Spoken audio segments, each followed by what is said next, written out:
ఇవి పక్కన పెడతాం ఫ్రెండ్స్. కులమేమో నీకు కూడు పెట్టదు ఫ్రెండ్స్. మతము మంచి నీళ్ళు కూడా పోయేది ఫ్రెండ్స్. మీకు ఇది నిజం ఫ్రెండ్స్. కులం కూడా కూడు పెట్టదు, మతం మంచి నీళ్ళు కూడా పోయేది ఫ్రెండ్స్.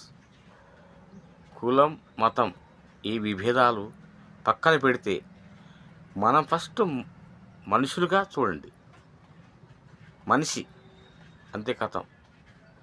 మంచితనం ఉంటే 10 మంది మన దగ్గరికి వస్తారు ఫ్రెండ్స్. చెడుతనం ఉంటే వాళ్ళ దగ్గరికి ఎవ్వరు పోరు ఫ్రెండ్స్, ఎవరు పోరు.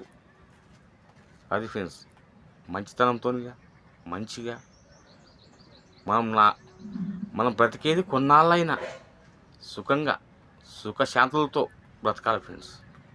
ఎవరైనా కానీ క్రిస్టియన్, ముస్లిమ్స్, హిందూస్ ఈ 3 కులాలు వేరే కాదు ఫ్రెండ్స్. ఈ 3 కులాలు